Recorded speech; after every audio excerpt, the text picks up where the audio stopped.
बिहार शरीफ के रहने वाले महेश कुमार विकलांग होते हुए शूटिंग चैंपियनशिप में पूरे बिहार राज्य में पहले स्थान पर आए हैं। तो वहीं देश में उनका स्थान 8वां रहा। महेश शारीरिक रूप से विकलांग हैं, लेकिन इसके बावजूद उनके हौसले इतने बुलंद हैं कि वो नेशनल पैराशूट चैंपियनशिप में राज्य का नाम आगे बढ़ाते हुए देश के 8वें स्थान पर आए हैं। महेश बिहार शरीफ के एक छोटे से गांव में रहते हैं और उनके पिता पेशे से किसान हैं।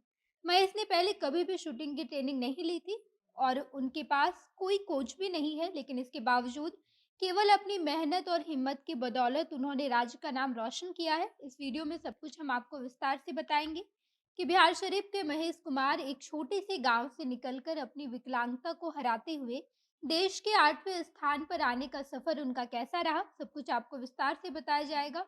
लेकिन उससे पहले नमस्कार, मैं नेहा चौधरी कैमरा पर्सन विशाल के साथ और आप देख रहे हैं जनता जंक्शन। महेश नालंदा के बिहार शरीफ से आते हैं और एक मध्यम वर्गीय परिवार से संबंध रखते हैं।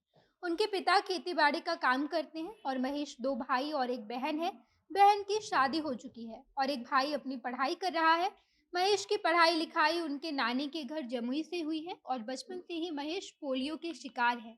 इस वजह से महेश हमेशा से ऐसा सोचते थे कि उन्हें पढ़ लिख कर ही अपने ज़िंदगी में कुछ करना है, क्योंकि विकलांगता की वजह से वो खेल-कूद कर अपना करियर नहीं बना सकते हैं। महेश पढ़ाई के प्रति हमेशा से सजग रहे हैं और इससे पहले वो बीपीएससी की परीक्षा की तैयारी भी कर रहे थे, लेकिन अचानक से लॉकडाउन आ गया और वो घर पर ही रहकर ऑनलाइन पढ़ाई करने लगे। इसी दौरान एक बार टोक्यो ओलंपिक में पैरा ओलंपिक का सवाल आया और उसके बाद महेश शूटिंग चैंपियनशिप को लेकर काफ़ी ज़्यादा जिज्ञासु हो गए।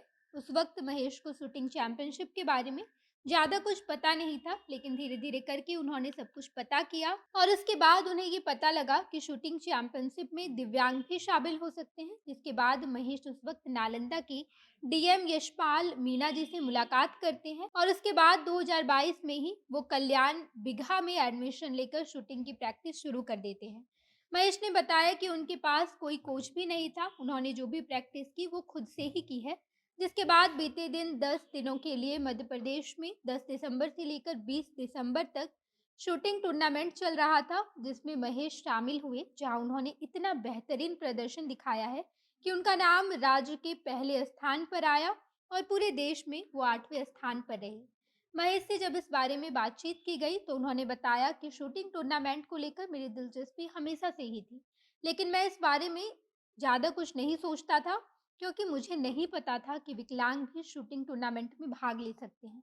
जिस वक्त मुझे ये पता चला कि दिव्यांग लोगों के लिए अलग से ओलंपिक आयोजित की जाती है, तब से ही मैं शूटिंग की प्रैक्टिस कर रहा हूँ और अब जब मुझे मौका मिला है तो मैं टूर्नामेंट भी खेलने गया था। महेश से जब उनकी परवरिश के बारे में पूछा गया तो उन्होंने बताया कि मेरी शुरुआती पढ़ाई लिखाई मेरे नानी घर जमुई जिले से नावडी गांव से हुई है। उसके बाद मैं बिहार शरीफ आ गया, फिर वहीं से मेरी इंटरमीडिएट और ग्रेजुएशन की पढ़ाई हुई है।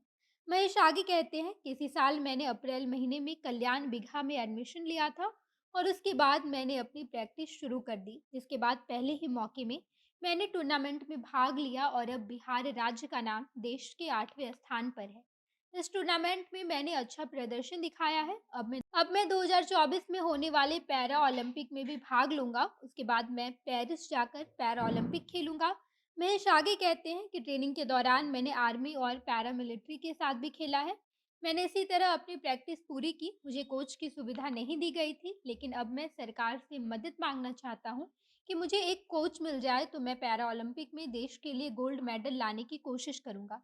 बाकी आप इस बारे में क्या सोचते हैं, कमेंट बॉक्स में बताइएगा। आगे की तमाम खबरों के लिए जनता जंक्शन देखते रहिए। धन्यवाद।